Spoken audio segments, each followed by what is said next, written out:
Okay, cool. So, good evening, everyone. Some pointers for all our attendees. Please ensure that while logging into the Zoom call, your name matches with the response on the registration form. The camera of all the attendees can be switched on once the session begins, and we encourage you to participate actively in the session. We have amended our policy of keeping the attendees on mute, so you shall be invited for an engaging discussion with the speaker.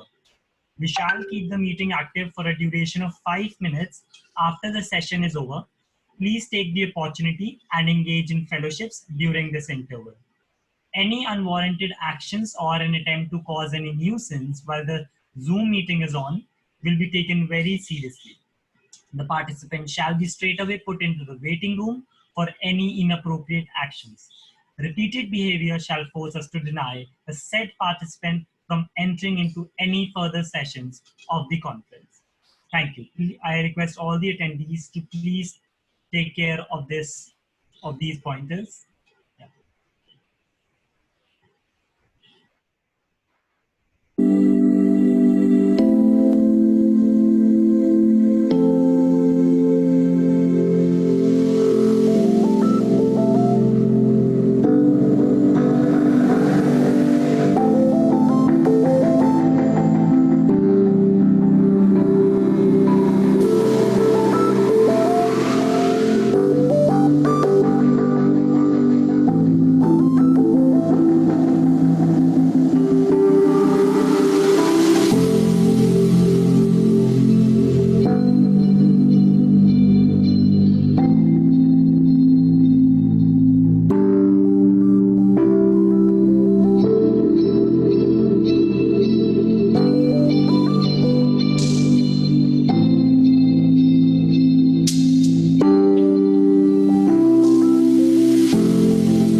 Good evening, everyone.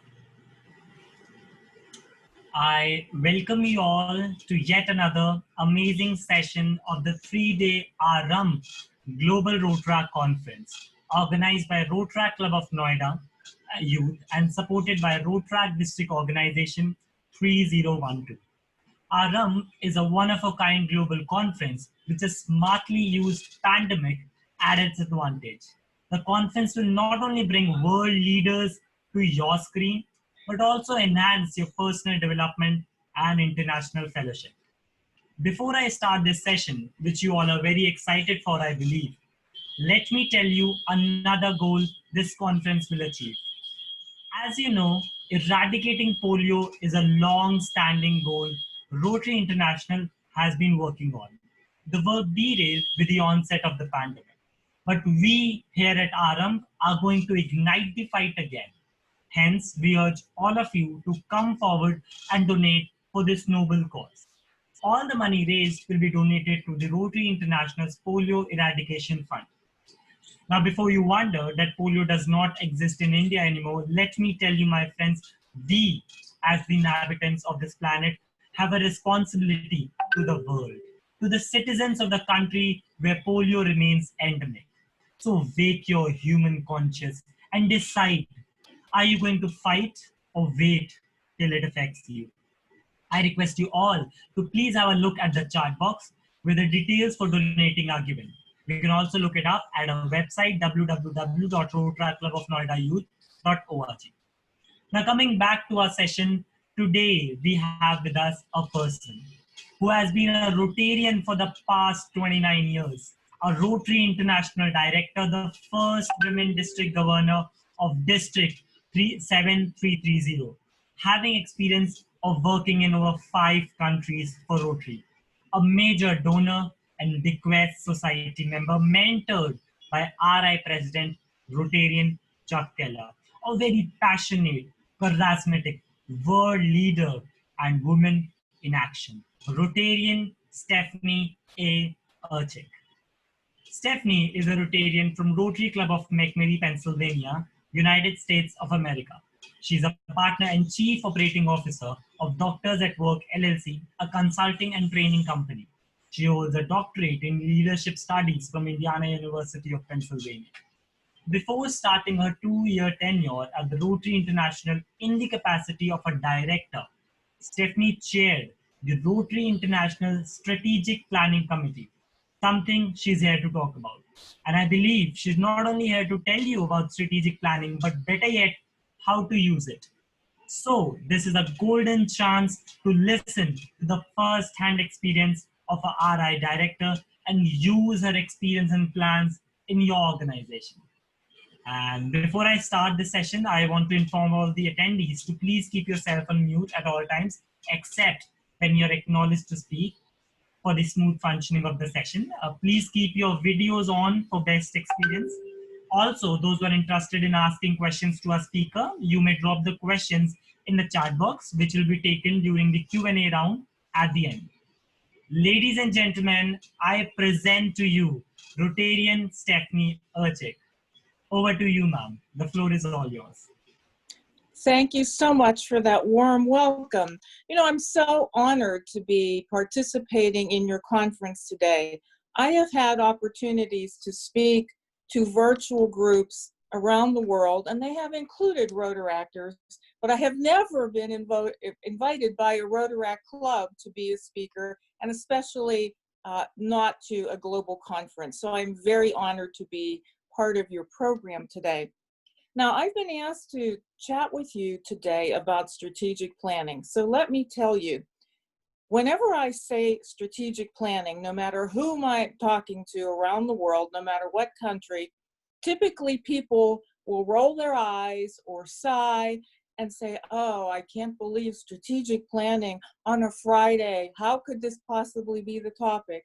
Well, let me tell you that the time I have with you today is meant to help me demystify the process of strategic planning and help you understand as Rotaractors why having a strategic plan in your club makes sense for the future of Rotaract as well as Rotary. So today, I really would like to do 3 things. I'd like to tell you about where all of the strategic plan came from. It certainly did not come from me or any other senior leader sitting around a board room in Evanston, Illinois, our headquarters, it came from the Rotary world. I also want to talk to you about why we decided to put this kind of action plan together. And finally, I want to talk a little bit about what it is. You know, it's so important for us to understand what the plan is so that we can then translate it as we take it to our own Rotary clubs and Rotaract clubs. So I promise you don't have to take notes because everything I say is available on the Rotary website. And when I'm finished, I'll put the URL in the chat box so that you are able to find information about Rotary's action plan. So you may have noticed that I've been saying action plan instead of strategic plan. Why is that? Well, when we first began looking at putting a strategy together, it became known as a strategic plan because it was in process. But last July, when the plan actually opened up and was released to the Rotary world, it became an action step for us. So we have begun to call it an action plan rather than the strategic plan, which was what it was in development. So let's start with how we came about even creating the vision statement that you see behind me. So a vision statement for any organization, whether it's Rotary or a corporate organization or a university, every institution needs to have a vision, a beacon, a lighthouse, if you will, that helps guide all of the actions that it takes. So our first task was to look at how do we create a statement for Rotary International that creates the passion and encapsulates all of the actions that we take.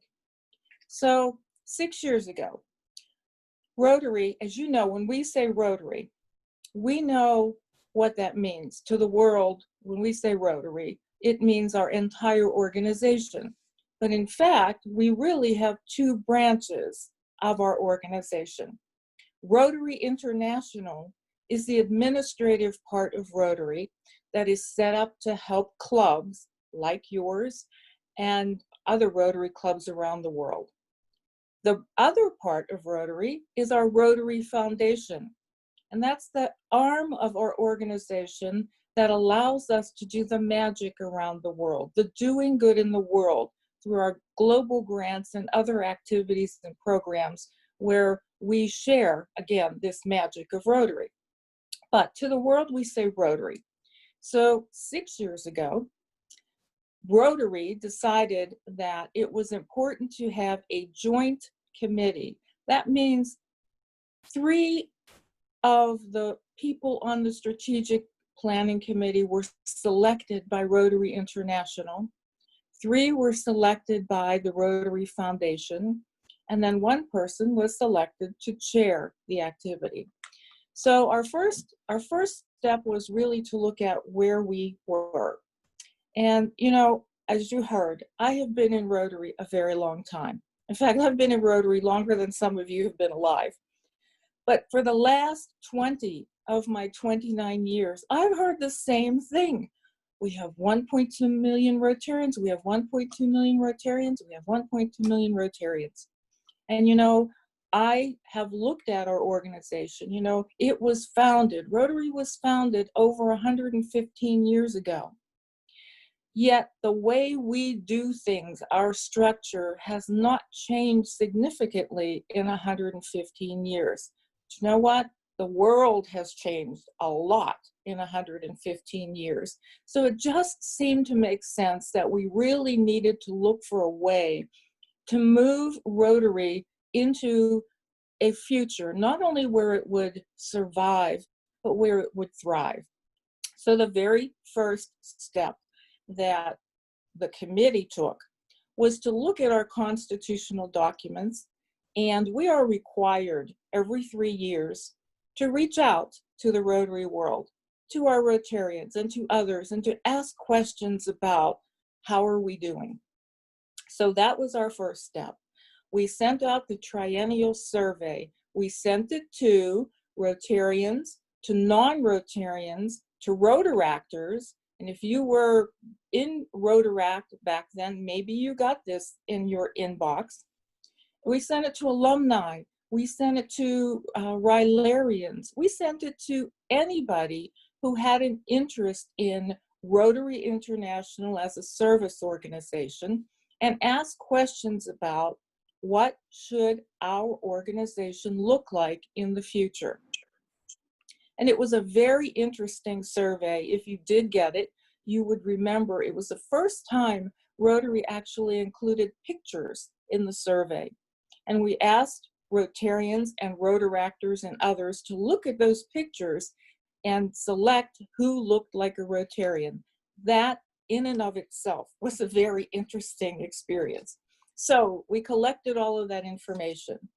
Our next step, we were working with a consultant from New York in the United States who had offices around the globe. So our next step was to do focus group study. And those of you who are in university settings where you're doing research, you know the power of focus group study. It really allows people to ask questions, and people are in a group, and as they hear each other's answers, it reminds them of things that they may want to say. So it's like peeling away the layers of an onion. So we did focus group study around the globe and asked important questions. We also did in-depth interviewing. We did it with our own staff in Evanston as well as in all our international offices. So after we had done all of this surveying, all of this focus group, all of this interviewing, we had reached over 1 million people. So over 1 million people shared with us what they thought Rotary should look like in the future. So as we looked at all of those answers, we began to see that there were phrases that kept coming up over and over and over again. So we pulled them and put them together and created what the vision statement would become.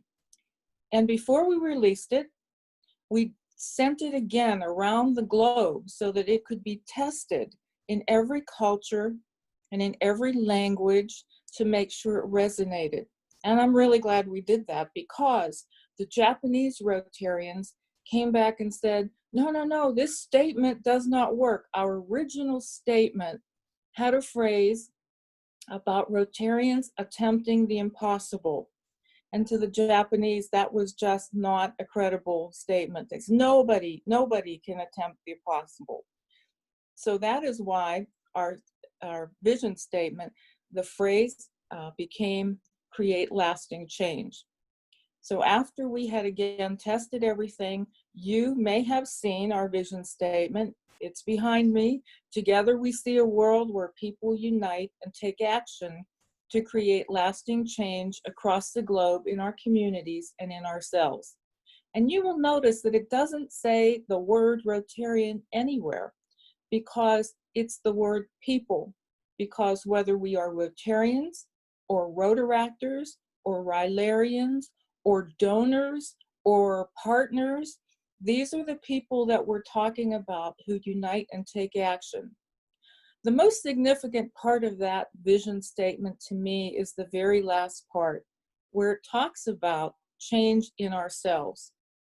You know, for such a very long time, Rotarians and Rotaractors to some extent were very quiet about the things that we did. We didn't want the glory, and we didn't acknowledge the change that was happening in us. You know, I have learned more in Rotary service by being around the globe and working in my community. I've learned more there than I've ever learned in a classroom. And I am a much different person today because of my time in Rotary service. So that last part becomes very important as we talk to the Rotary world and the non-Rotarian world, so that they understand that, doing Rotary service as a Rotarian, as a Rotaractor, not only changes the people who benefit by our service, but it also changes us. So that was the first step, and that became our vision statement, and it was rolled out. It was very well received, and it is the umbrella statement that works for every Rotary club, every Rotaract club, every district, every zone in the world, because no matter what we do falls under that umbrella neatly. So that is our vision statement. So our next step in the planning process was to go back to the data a second time and begin to look for strategic priorities, absolute actions rather than phrases, but actions that would surface and lead us in a direction for how the organization could move forward. And as we did that, we found that there were four priorities.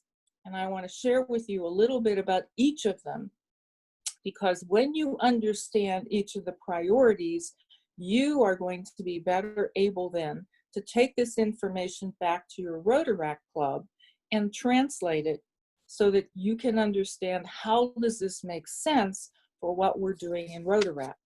So the very first priority that we found was increase our impact.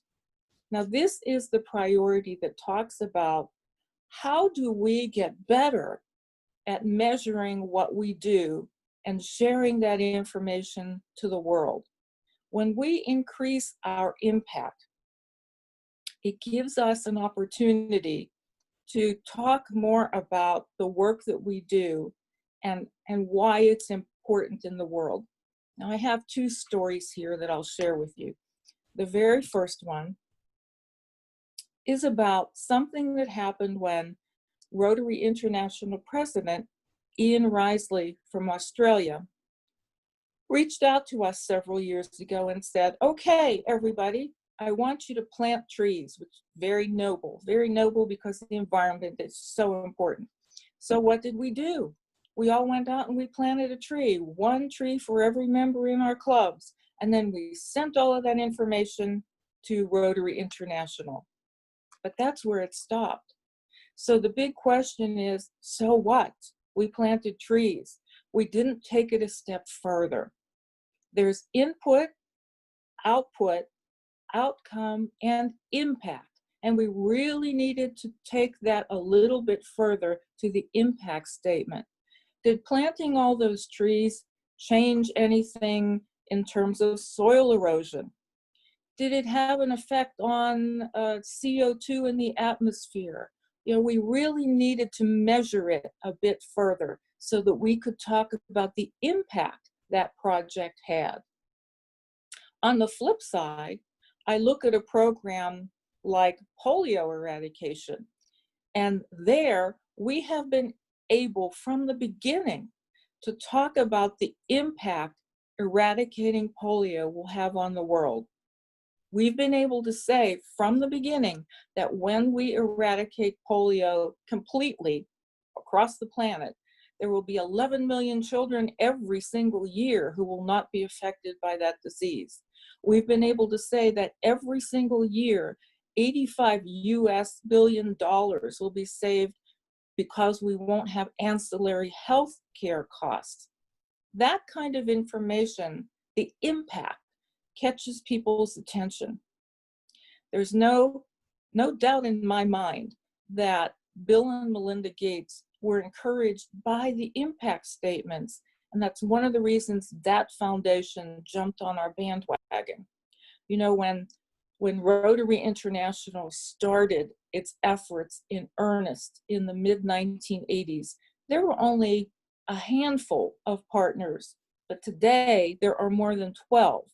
Because those partners have looked at our impact, the impact that we're having in the world, and have decided that this is something worthy of their time and their talent. So if we want to get better at attracting Rotaractors, at attracting Rotarians, at attracting donors, at attracting partners, we need to get better at measuring the impact of the things we do.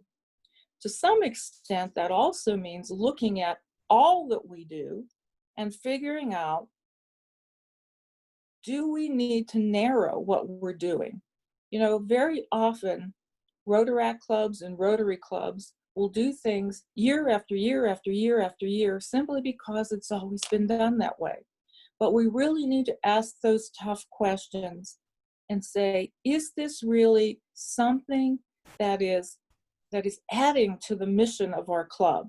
And if it isn't, it may be time to sunset it, to move it off the plan of current activities.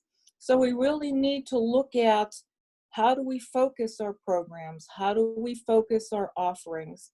And how do we achieve and measure impact? Those are the things that will move us forward as an organization. The second strategic priority is expand our reach. And this is the priority that talks about, how do we grow and diversify our membership and participation?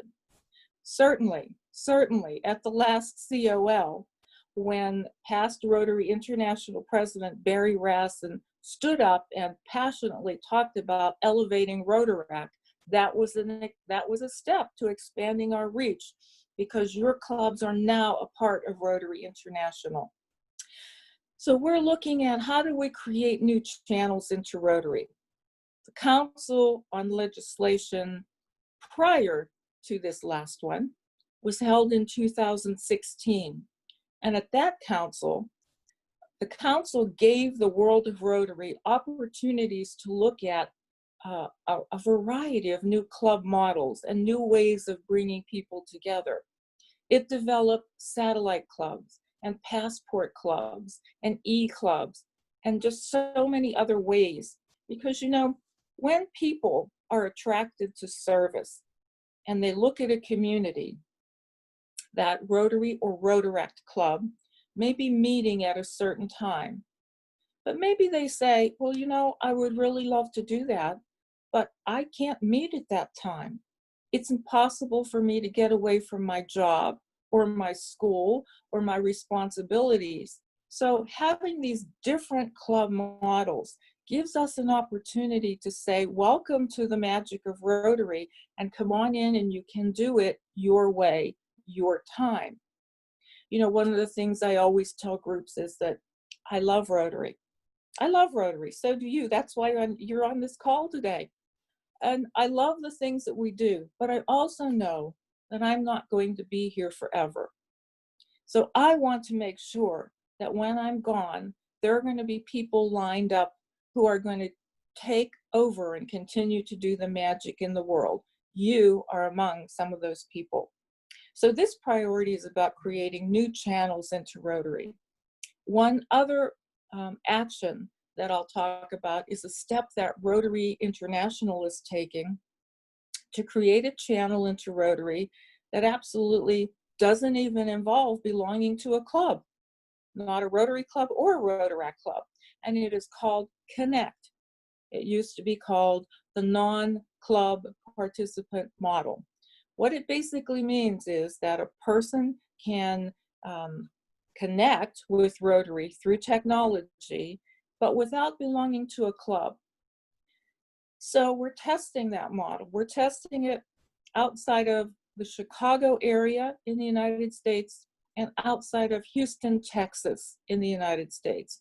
So the test is going to see whether or not the core values of Rotary can happen in this manner. And then we're going to figure out, how do we monetize it? And so we're going to give it a chance to gel, and we're going to see if that takes us down a path where we have created an exciting and appealing new way for people to join.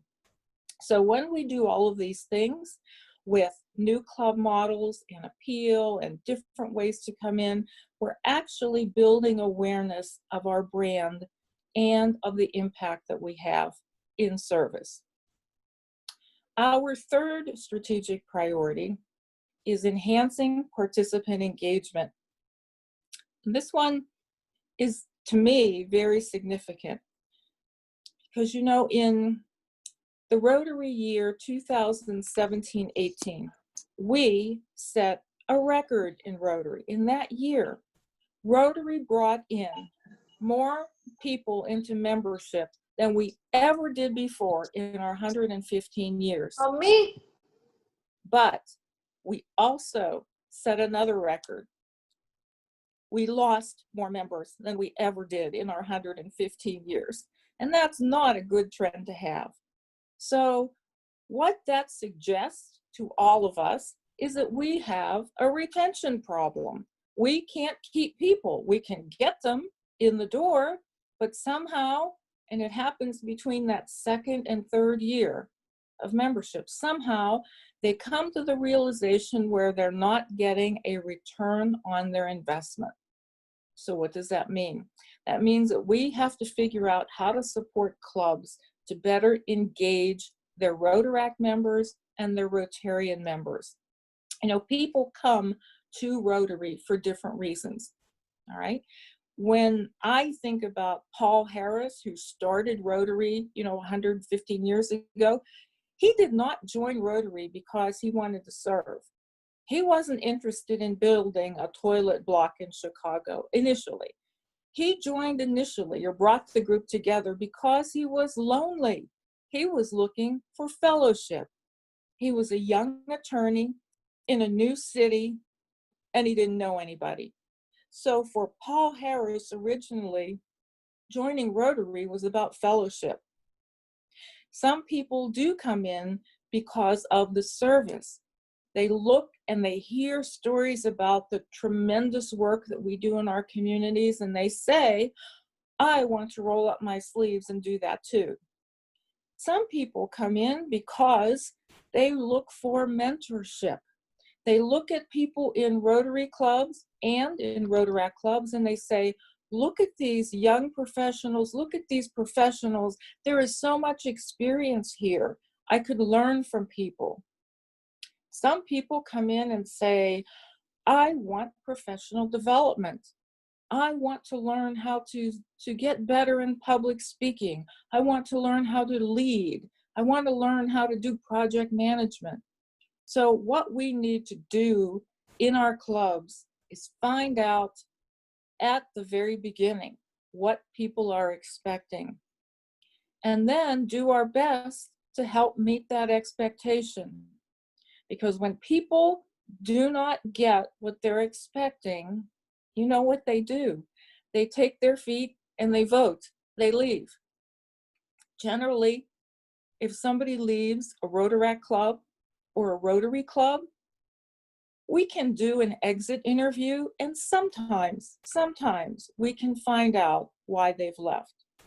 But in general, I think we don't hear the right reason, because people are polite.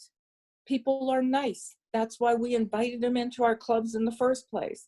So they will tell us things like, the demands of my schooling have increased and I can't make the meetings, or my children need me at home and I can't devote the time. They won't say, well, I quit coming because the atmosphere in your meeting was crappy. They're not going to say that. They're nice people. So we need to be proactive, and at the front end, find out what their expectations are. And we want to offer them opportunities for these professional connections. Now, you may have heard also that last year, Rotary International and Toastmasters International worked together and collaborated on a product that is co-branded Rotary Toastmasters.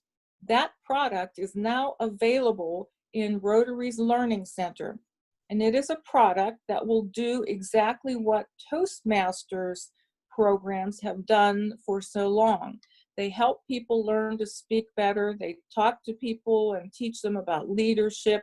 So if you have an interest in professional development, I hope you will check out the Rotary Learning Center, because that is a great tool to help with that particular idea when people are looking for professional development. So this priority is really saying that we need to develop a participant-centered approach. And participant does not simply mean a Rotaract or Rotary member. It means anybody who comes into that magic of Rotary.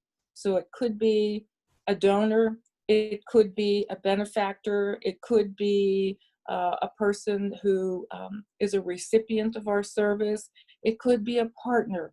So we need to look at our entire sphere of how we operate and look for new opportunities to enhance that engagement.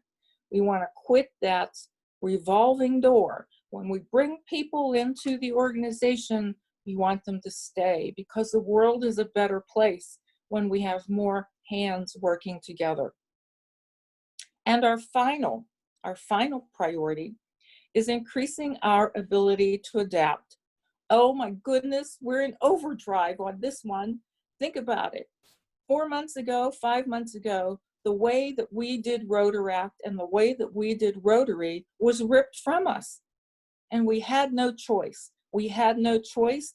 I am so proud of Rotarians and Rotaractors around the world, because in a very short amount of time, we have figured out how to use technology to continue the magic of Rotary. Look at this. I'm sitting in the United States in Pennsylvania, and you are around the globe, yet we're connecting. We're doing what people are craving. We have figured out how to connect, and I think that's marvelous. And this priority is about doing that. It's about building a culture of innovation and a willingness to take risks.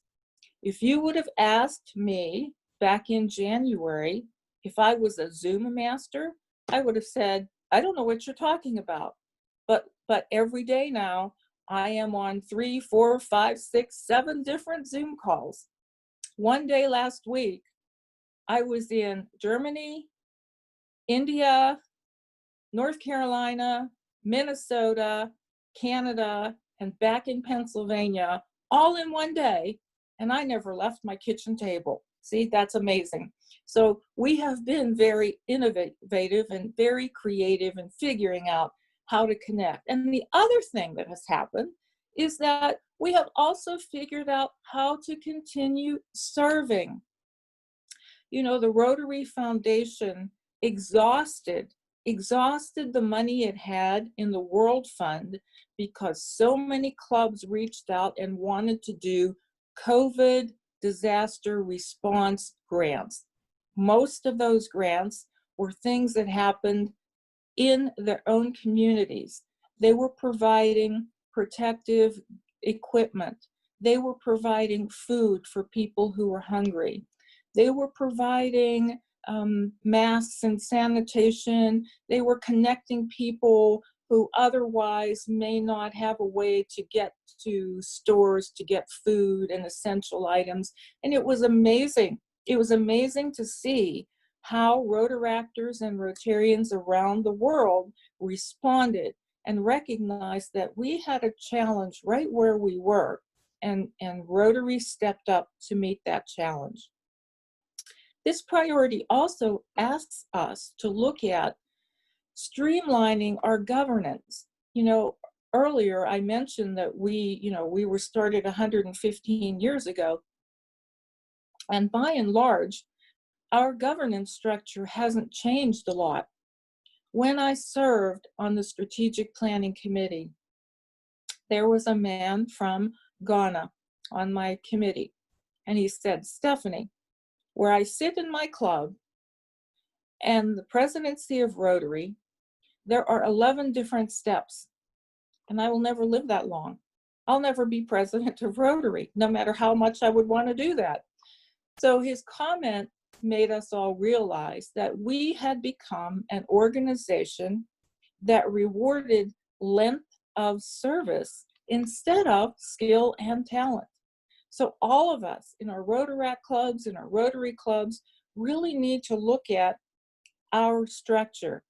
And do we have the right positions in place to support the missions of our clubs? If they don't support what we're doing, then we need to change that.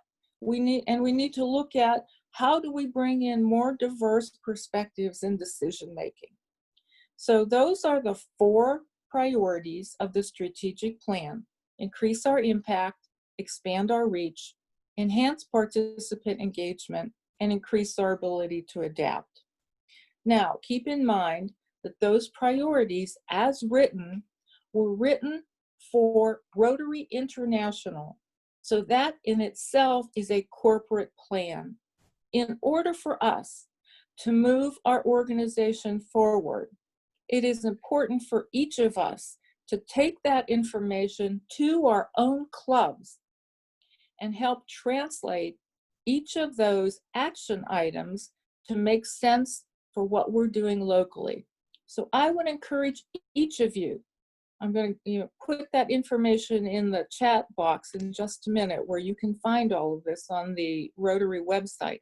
But I would encourage you, take this information to your Rotaract club and use it as a meeting, whether virtually or in person, and split the people up and give each group one of the priorities and say, how does this make sense to what we're doing?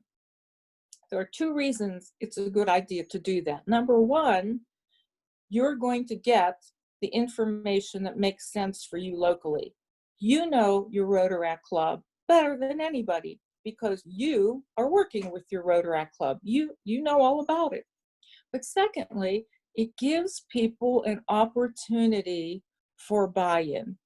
You may remember that when I started earlier, I talked about the fact that we reached out to the world and asked for information. We didn't create it. We let the Rotary world and the world in general create it. The same thing is true when we look at working with our clubs.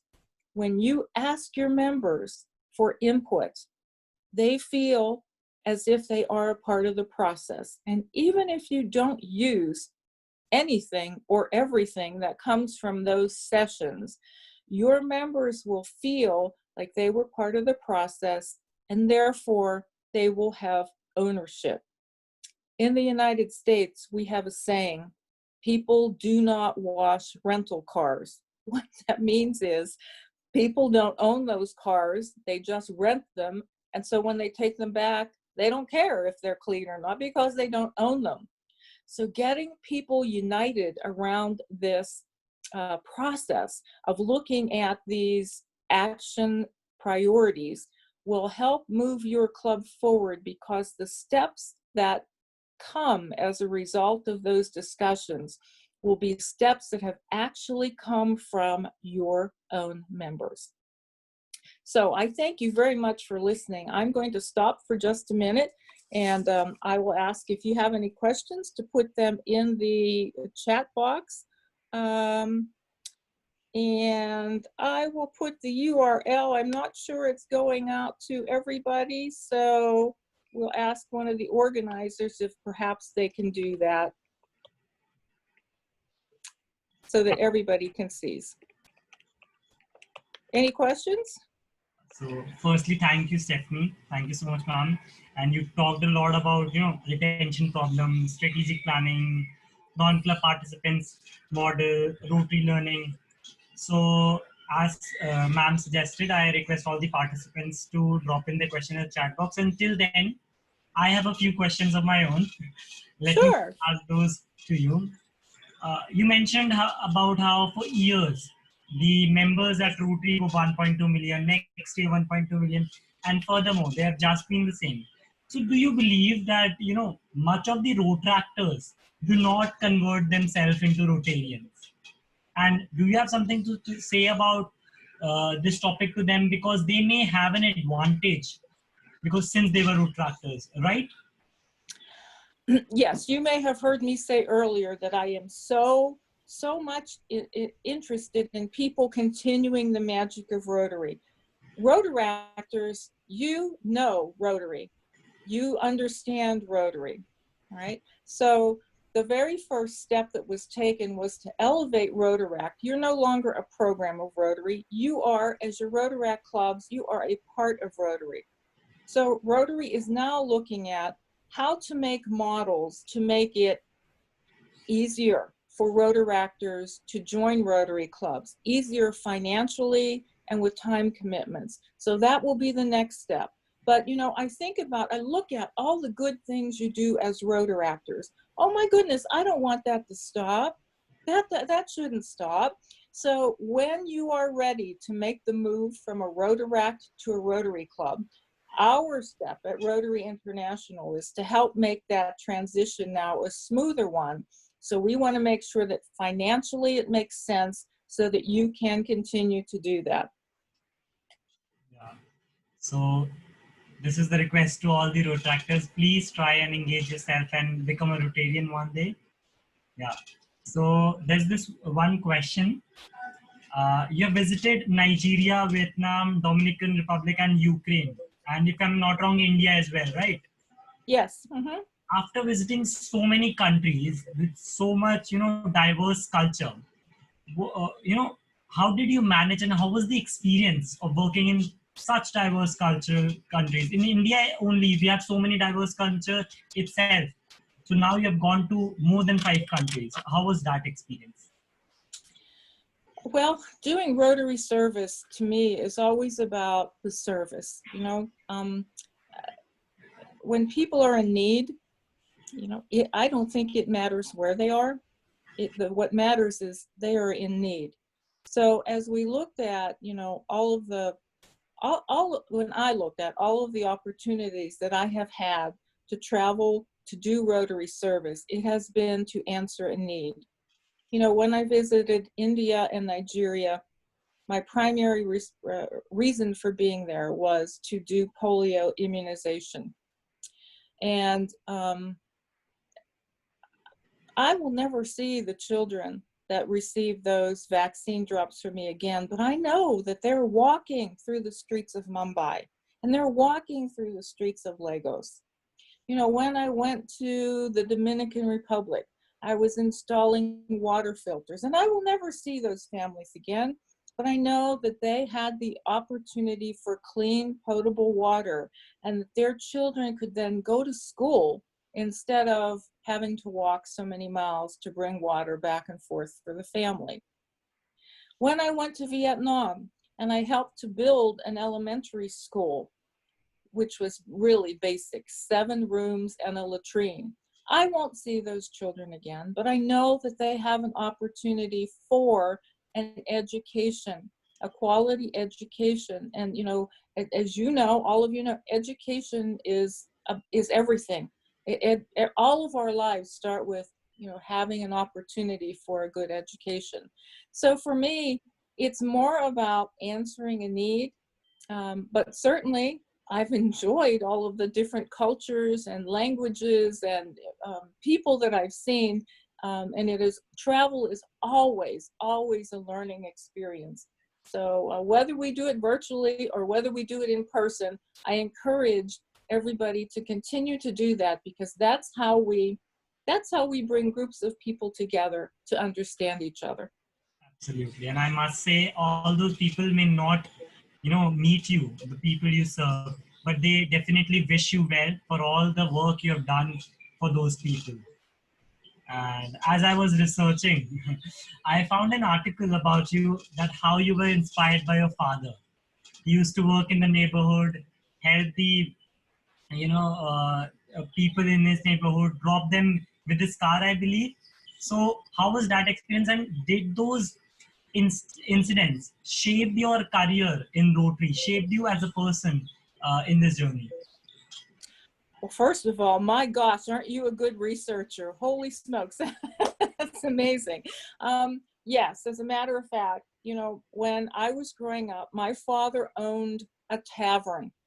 So he was in charge of the tavern, and I would often go, my brother and I would often go for cleaning. So we would go on Sundays, and my mother and father would clean. And I remember every Sunday, a man would come to the back door and he would knock on the door, and my father would go through the kitchen and he would put food items into a box and give it to that man. And I was young, 7, 8. And I said, Dad, what are you doing? And he said, that man has lost his job and he's having a difficult time.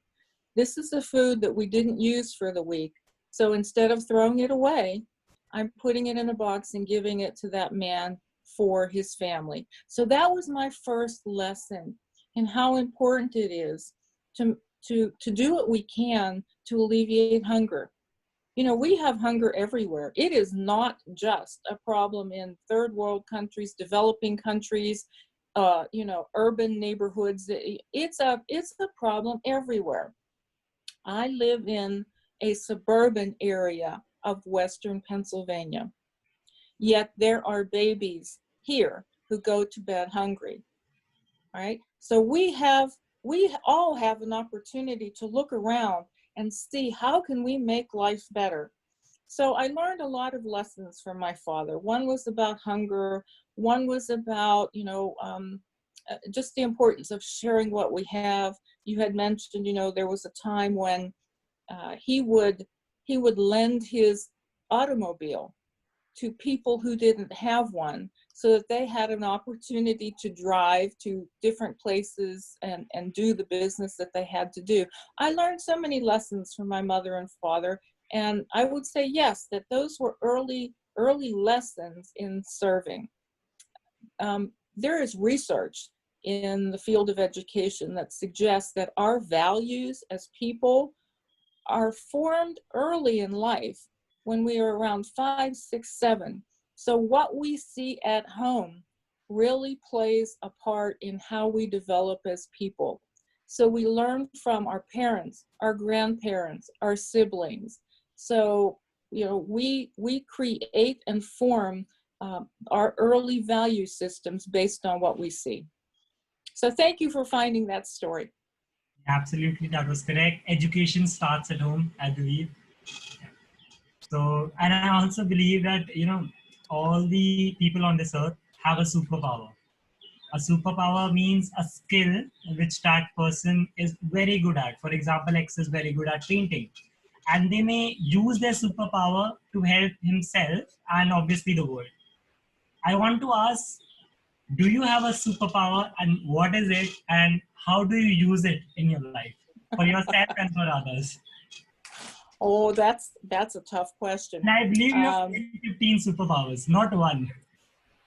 Well, I think one of the most important things that I keep at the forefront of what I do is treating people with respect and treating people the way that I would want to be treated. You know, recently I wrote a quick thank you note to staff at Evanston, Rotary staff at Evanston, for something they had done for me. And you know, one of them wrote back to me and said, "That was so nice to get a thank you note. We never get them." I was devastated. I thought, what do you mean you don't get thank you notes? Because saying thank you to me is such an important part of who we are. There are 3 words in any language that people love. One is their name. They love to hear their name. And the second 2 are thank you.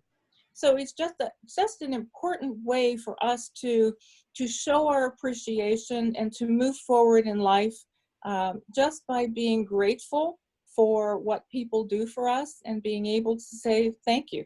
So that's probably one that is at the top of my list. Absolutely correct.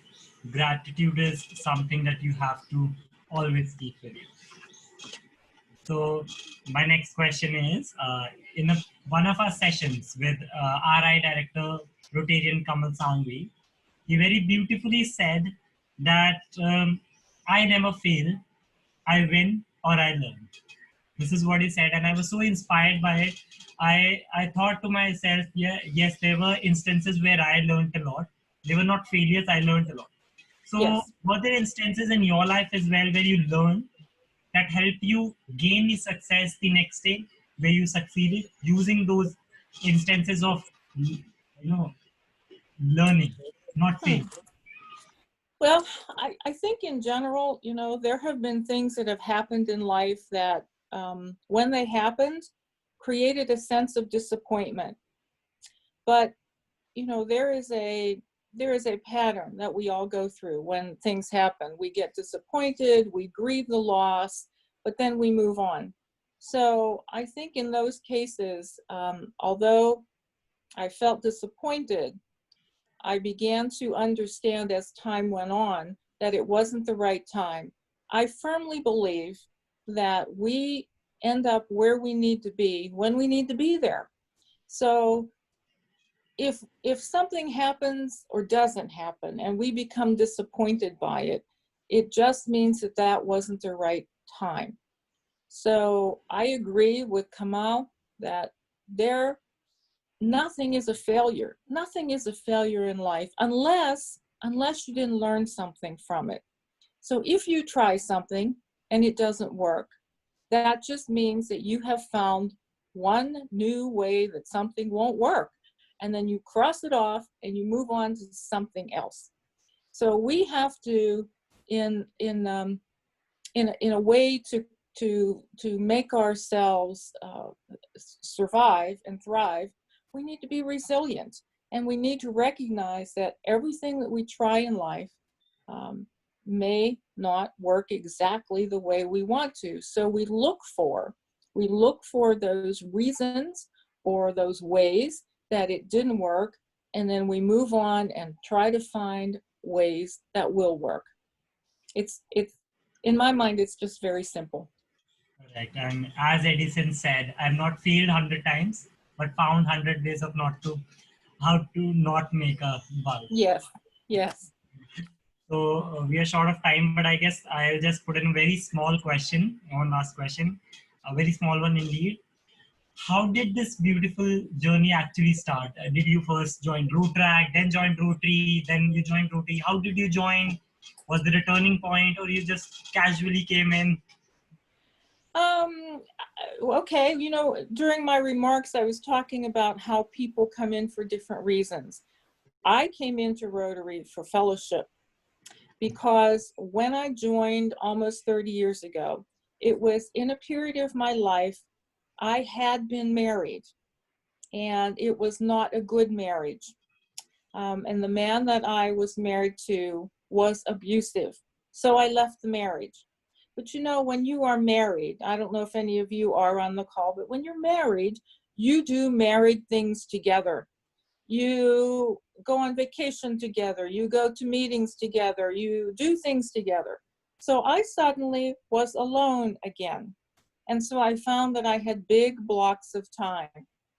So I was working in a university setting, and a woman who worked in the same building walked into my office one day, and she said, "Stephanie, would you like to go to a Rotary meeting with me?" And I looked at her and I said, "What the heck is Rotary?" I had never heard of it, because nobody had ever invited my family, my father, or anyone. So it was completely new to me. So she gave me the speech about the magic of Rotary and what Rotary does and about the club. And I said, well, of course I want to go. So I went to a meeting, I went to another meeting. By the fourth meeting, I was writing the newsletter. A year and a half later, I was elected president. So the rest is history. But that's how the journey started for me. Somebody asked me to come.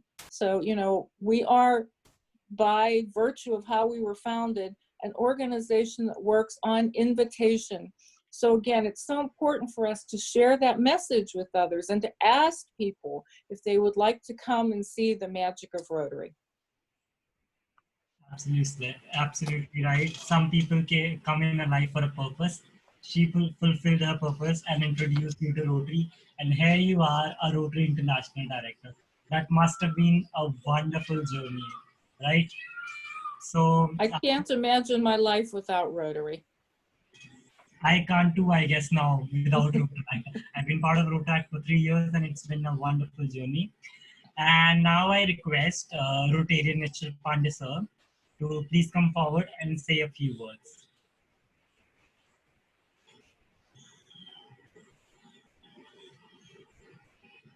Good morning, RI Director Stephanie. So pleasure to have you today, and we have presence of women leaders in Rotary, like I can see PDG Ajoma Pearl from Nigeria, and if IPP Jenna is there, then we have TRR Jovi is there.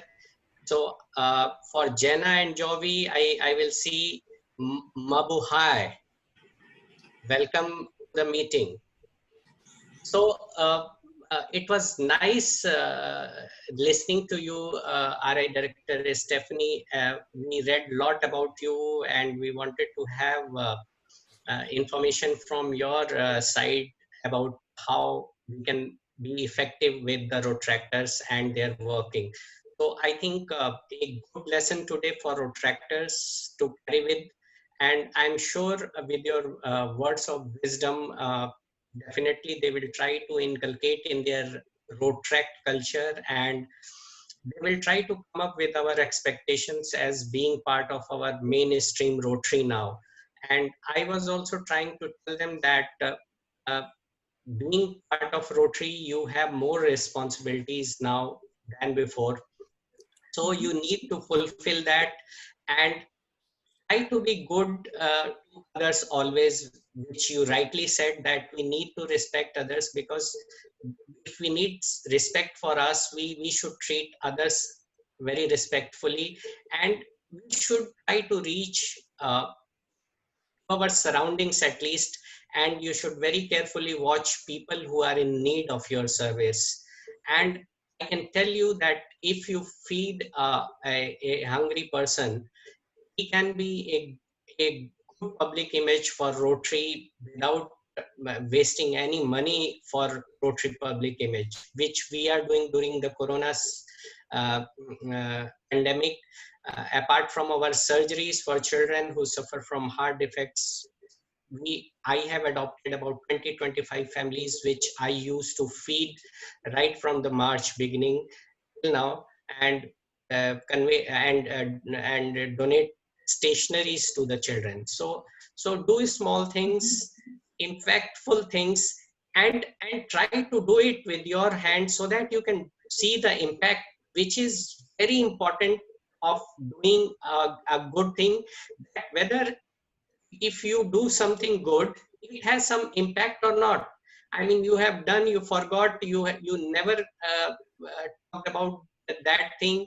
You can never mention to other person who is interested in Rotary that I did this, so that was the outcome. So that you can never impress that person to join Rotary or Rotaract.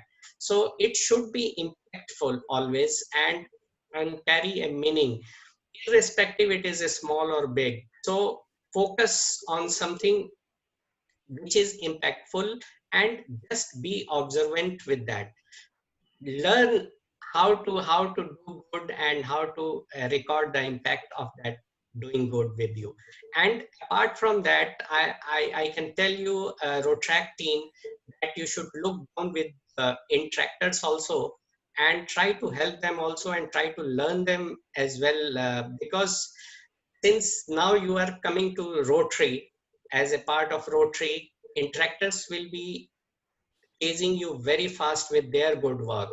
So just make a harmony and try to do some good projects together, and let's make a team, Interact, Rotaract, and Rotary, so that we can serve better and we can reach more lives with more hands effectively.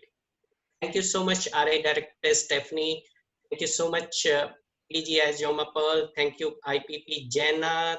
There are Joy, and Rotarian DP Goyal is there. So my sincere thanks to all. Thank you. Thank you, Nischal sir, and rightly said, small gestures do matter. So I just want to say this was a beautiful session and an insightful journey of Rotarian Stephanie ma'am, full of compassion, diligence, and an eye-opener. This session is going to help Rotaract clubs, in fact, to take, and I urge them to take advantage of this new tool, strategic planning, and not to forget, Rotary's plan will gain momentum at the local level, for which we thank Rotarian Stephanie. Now, as I mentioned earlier about our goal to help Rotary's cause to eradicate polio, I would request Pratyush to play a video informing us about the same.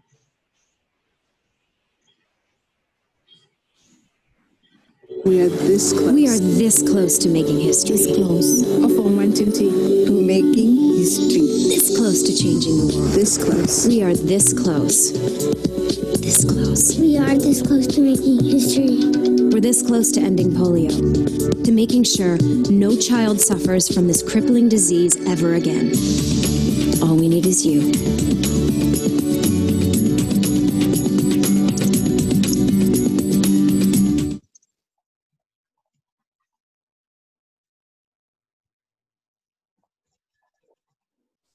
Yeah.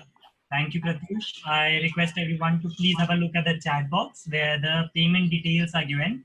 And you can also look it up at our website, www.rotaractclubofnoidayouth.org. Yeah, so the details are there. And now I request Rotaractor Shivani Chaudhary to please deliver the vote of thanks and officially end the ceremony. The roots of all the goodness lie in the soil of appreciation. With this, I wish pleasant evening to you. I, Rotaractor Shivani Chaudhary, feel elated and privileged to propose the vote of thanks and acknowledge the contribution of those who made this event possible along with my team members of Aarambh Rotaract Global Conference. I would like to take this opportunity to place on record our deep sense of appreciation to our patrons. Rotarian Alok Gupta, District Governor, past District Governor Rotarian Nancy Babi, Rotarian Surendra Mishra, past President Rotary Club of Kushambi, Rotarian Dr. Nishil Pandey, past President Rotary E-Club of Connect for their enormous support and constant guidelines. I must mention our deep sense of heartfelt thanks for our speaker, Rotarian Stephanie Urchick, and we would like to present a token of appreciation for you, ma'am.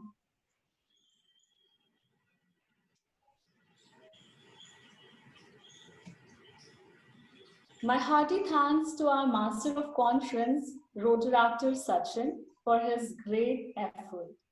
We are also grateful to our project chair, Rotaractor Kumar Karan, and the pillar of this event, our organizing committee, for their efforts and perfect cooperation in this event to make it run smoothly. Most importantly, I must thank to our audience. I thank you all for your participation. I cannot thank everyone enough for their involvement and their willingness to take on the completion of tasks beyond their comfort zone. With this, we come to the end of our session. Thank you for joining. Thank you.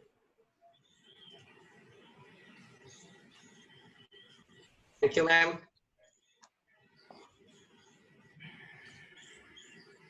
So, hello everyone. I'm the project chair, and I do welcome Stephanie, ma'am. Ma'am, it was so insightful to hear you speak. So, I remember when I had a word with Nancy, madam, about your presence for this conference. It was just like we just proposed your name, and I remember Nancy, ma'am, told that you were to be a part of some other conference as well. But I thankfully, I'm just so much adored by your presence for our global conference. We thank you, ma'am. And as a part of this discussion forum that this global conference aims to achieve, we would encourage all the Rotaractors, if they have any questions. We just open the floor for 5 minutes. And if any Rotaractors would be having any question that the person would want to ask to our RI director, can please go ahead and do so. Any Rotaractor can please unmute themselves and then mention your club name, your name, and you can ask questions to our RE director. Over to the audience.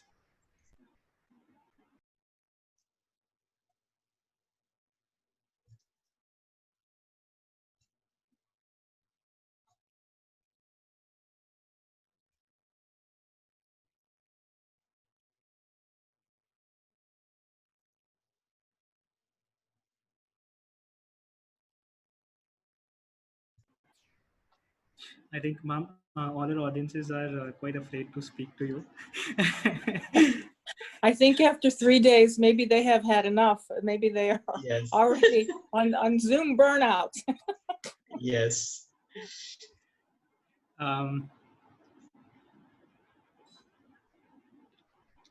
Well, let me just say again how much of a pleasure it has been to be with you today, and I am looking forward to hearing more about the wonderful things that you are doing as Rotaractors, and I look forward to the day when Rotaract members become counted in the family of Rotary.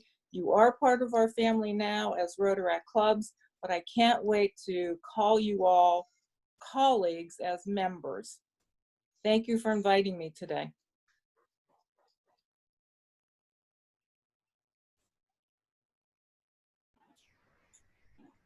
Thank you, Thank you, ma'am. ma'am.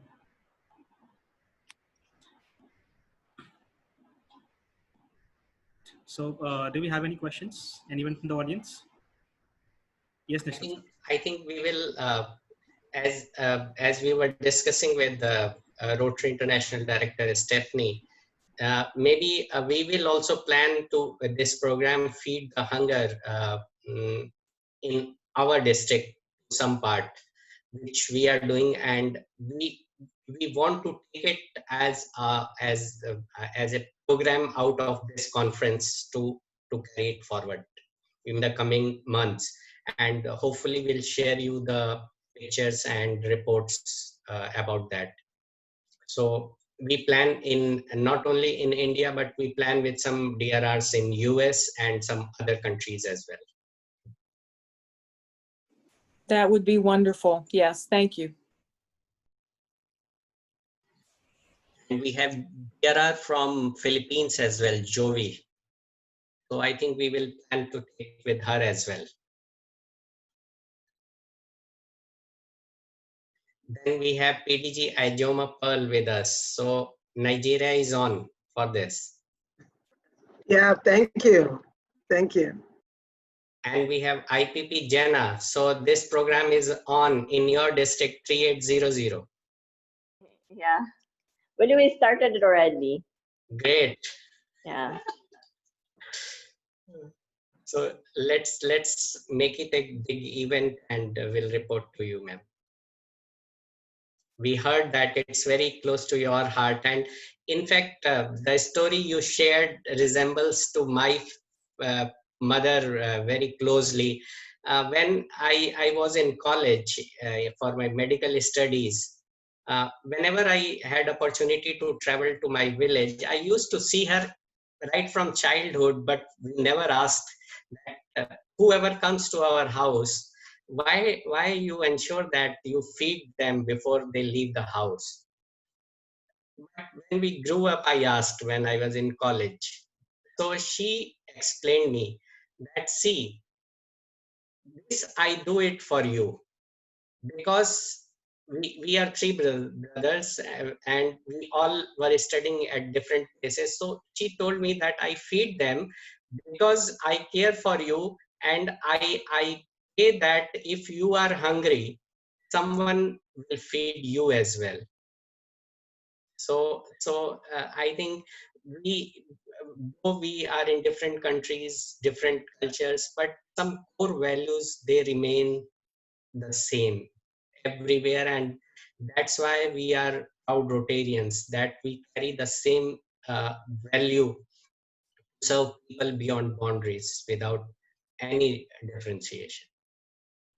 You're absolutely right. No matter where, you know, I tell Rotaractors and Rotarians all the time, you don't have to look far to find need. You just open your eyes and look in your own community, and you can find something that you can make better. True, ma'am.